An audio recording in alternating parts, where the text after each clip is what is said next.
ಕೇಂದ್ರದಿಂದ ಜಾತಿ ಜನಗಣತಿ ಸಮೀಕ್ಷೆಗೆ ತೀರ್ಮಾನವನ್ನು ಮಾಡಿರ್ತಕ್ಕಂಥ ವಿಚಾರ. ಒಂದು ರೀತಿ ಇದು ಎಲೆಕ್ಷನ್ ಸ್ಟ್ರಾಟಜಿ ಅಂತ ಅನ್ನಿಸ್ಕೊಂಡ್ರೂ ಕೂಡ 2011ರಲ್ಲಿ ಜನಗಣತಿ ಆಗಿದ್ದು, 2011ರಲ್ಲಿ ಆಗಿದ್ದು ಆಗಬೇಕಾಗಿತ್ತು, ಕೋವಿಡ್ಡಿಂದ ಆಗಿರಲಿಲ್ಲ. ಈಗ ತೀರ್ಮಾನ ತಗೊಂಡಿದ್ದಾರೆ. ಪ್ರಬಲ ಸಮುದಾಯಗಳ ನಾಯಕರಿಗೆ ಈಗ ಬಿಗ್ ರಿಲೀಫ್. ಒಕ್ಕಲಿಗ ಸಮುದಾಯದವರು ಮತ್ತು ಲಿಂಗಾಯತ ಸಮುದಾಯದವರಿಗೆಲ್ಲ. ಒಕ್ಕಲಿಗ ಲಿಂಗಾಯತ ನಾಯಕರು ಸದ್ಯಕ್ಕೆ ಪಾರು. ರಾಜ್ಯದ ಜಾತಿ ಗಣತಿ ನೇರವಾಗಿ ತಿರಸ್ಕರಿಸದೆ ಚಾಣಾಕ್ಷತೆಯ ನಡೆಯನ್ನು ಇಡಬಹುದು ಅವರು ಅಂತ. ರಾಜ್ಯದ ಜಾತಿ ಜನಗಣತಿ ವರದಿ ಅಂಗೀಕಾರವಾದರೂ ಮೀಸಲಾತಿ ಹೆಚ್ಚಳಕ್ಕೆ ಕೇಂದ್ರ ತಡಿಬಹುದು ಅಥವಾ ತಿರಸ್ಕರಿಸಬಹುದು. ಹೀಗಾಗಿ ವರದಿ ಜಾರಿ ಮುಂದೂಡೋದೇ ಲೇಸು ಅಂತಕ್ಕಂಥ ಸಲಹೆ. ನೋಡಿ, ಎಲ್ರಿಗೂ ಇದರಿಂದ ಅಡ್ವಾಂಟೇಜು ಇದೆ, ಡಿಸ್ಅಡ್ವಾಂಟೇಜು ಇದೆ.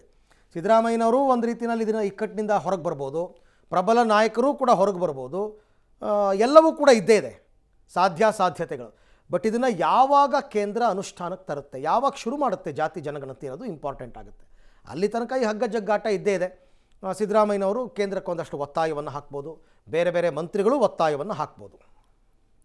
ಈ ಎಲ್ಲ ವಿಚಾರಕ್ಕೆ ಸಂಬಂಧಪಟ್ಟಂತೆ ಮತ್ತಷ್ಟು ಮಾಹಿತಿ ನನ್ನ ಕೊಲೀಗ್ ಮಸೂದ್ ಅವರಿಂದ ಪಡ್ಕೊಳ್ಳೋಣ. ಮಸೂದ್, ಈಗ ಕೇಂದ್ರದ ಜಾತಿ ಜನಗಣತಿ ವಿಚಾರ ರಾಜ್ಯದಲ್ಲಿ ಕಾಂಗ್ರೆಸ್ ಸರ್ಕಾರಕ್ಕೆ ಇದು ಲಾಭನ ನಷ್ಟನ, ಅಥವಾ ಕೇಂದ್ರಕ್ಕೇನಾದ್ರು ಟ್ಯಾಕಲ್ ಮಾಡ್ಬೋದಾ? ಓವರಾಲ್ ಲೆಕ್ಕಾಚಾರ ಏನಿದೆ ರಾಜ್ಯ ಸರ್ಕಾರದ್ದು ಅಂತ? ಅರವಿಂದ್, ಈಗ ಕೇಂದ್ರದಿಂದಲೂ ಕೂಡ ಜಾತಿ ಜನಗಣತಿ ಮಾಡಬೇಕು ಅನ್ನುವಂಥ ಏನು ತೀರ್ಮಾನ ಆಗಿದೆ. ರಾಜ್ಯ ಸರ್ಕಾರಕ್ಕೆ ಒಂದು ರೀತಿಯಲ್ಲಿ ದೊಡ್ಡ ಹಿನ್ನಡೆ ಇದು. ಯಾಕಂದರೆ ಈಗಾಗಲೇ ಒಂದು ಪ್ರತಿಷ್ಠೆಯಾಗಿ ಇಟ್ಕೊಂಡು ರಾಜ್ಯ ಸರ್ಕಾರ, ಮುಖ್ಯವಾಗಿ ಸಿದ್ದರಾಮಯ್ಯನವರು ಜಾತಿ ಜನಗಣತಿ ವರದಿಯನ್ನು ಮಂಡಿಸಿದ್ರು, ಜಾರಿ ಮಾಡಬೇಕು ಅನ್ನುವಂತಹ ಉಮೇದಿಯಲ್ಲೂ ಕೂಡ ಇದ್ದಾರೆ.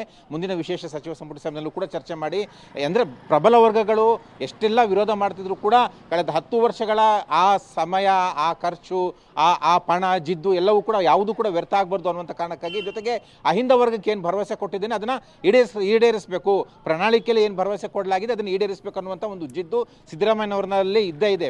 ಹೀಗಾಗಿನೇ ಆ ವರದಿ ಜಾರಿ ಮಾಡೋದಕ್ಕೆ ಈಗಾಗಲೇ ಮುಂದಾಗಿದ್ದಾರೆ. ಆದರೆ ಈಗ ಈ ಮಧ್ಯೆ ಕೇಂದ್ರದ ತೀರ್ಮಾನ ಬಂದಿರೋ ಹಿನ್ನೆಲೆಯಲ್ಲಿ ಸಿದ್ದರಾಮಯ್ಯವರು ಏನು ಮಾಡ್ತಾರೆ ಅನ್ನುವಂಥದ್ದು ಕಾದು ನೋಡಬೇಕು. ಒಂದು ರೀತಿಯಲ್ಲಿ ಅವರು ಇಕ್ಕಟ್ಟಿಗಂತೂ ಸಿಲುಕಿದ್ದಾರೆ. ಮುಂದೆ ಏನು ಮಾಡಬೇಕು ಅಂತ ಕಾನೂನು ತಜ್ಞರ ಜೊತೆ ಚರ್ಚೆ ಮಾಡೇ ಮಾಡ್ತಾರೆ. ಆದರೆ ಮೇಲ್ನೋಟಕ್ಕೆ ಕೇಂದ್ರದ ಜಾತಿ ಜನಗಣತಿಯನ್ನು ಅವರು ಸ್ವಾಗತ ಮಾಡಿದ್ದಾರೆ.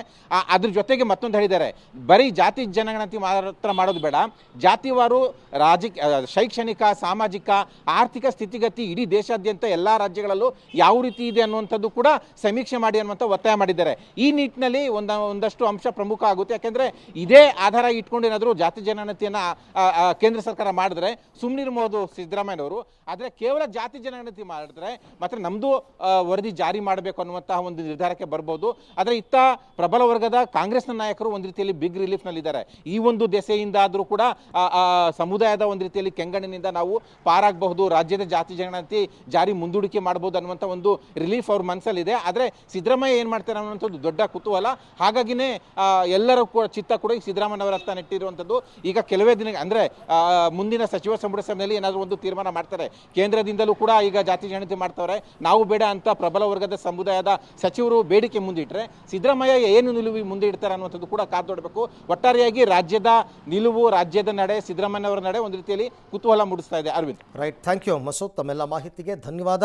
ನಾನು ಅದಕ್ಕೆ ಹೇಳಿದ್ದು, ಇದು ವರವೂ ಹೌದು, ಲಾಭವೂ ಹೌದು, ಅಥವಾ ಇದು ಏನು ಯಾವ ರೀತಿ ಬೇಕಾದರೂ ನೀವು ಕನ್ಸಿಡರ್ ಮಾಡ್ಬೋದು ಇದನ್ನು ರಾಜ್ಯ ಸರ್ಕಾರ, ಅಥವಾ ರಾಜ್ಯ ಸರ್ಕಾರದ ಬಳಿ ಇರುವ ಜಾತಿ ಜನಗಣತಿಯನ್ನು ಸಸ್ಪೆನ್ಷನ್ನಲ್ಲಿ ಬೇಕಾದ್ರೆ ಇಡ್ಬೋದು. ಕೇಂದ್ರದ ವರದಿ ಬರೋ ತನಕ ಸಸ್ಪೆನ್ಷನ್ನಲ್ಲಿ ಇಡ್ತೀವಿ ಅಂತ ಹೇಳಿ ಬೀಸೋದೊಣ್ಣೆಯಿಂದ ತಪ್ಪಿಸ್ಕೋಬೋದು. ಏನು ತೀರ್ಮಾನ ಈಗ ನನ್ನ ಪ್ರಕಾರ ನೆಕ್ಸ್ಟ್ ಕ್ಯಾಬಿನೆಟ್ನಲ್ಲಿ ಒಂದು ತೀರ್ಮಾನ ಆಗ್ಬಿಡುತ್ತೆ ಈ ವಿಚಾರಕ್ಕೆ ಸಂಬಂಧಪಟ್ಟಂಗೆ. ಇನ್ನು ಡಿಲೇ ಮಾಡಲ್ಲ. ಯಾಕೆಂದರೆ ಕೇಂದ್ರವೇ ಜವಾಬ್ದಾರಿಯನ್ನು ಹೊತ್ಕೊಂಡಿರೋದ್ರಿಂದ ನಮ್ಮ ಜಾತಿ ಜನಗಣತಿಯನ್ನು ಇಟ್ಕೊಳ್ಳೋಣ ಅಂತ ತೀರ್ಮಾನಕ್ಕೆ ಬಂದರೆ ಯಾರೂ ಒಪ್ಪಲ್ಲ. ನಿಮಗೆ ಫ್ರೆಶ್ ಜನಗಣತಿ ವರದಿ ಬರಬೇಕಾದ್ರೆ ಹಳೇದಿನ ಇಟ್ಕೊಂಡು ಏನು ಪ್ರಯೋಜನ ಅಂತ ಎಲ್ಲ ಕೇಳೋದು.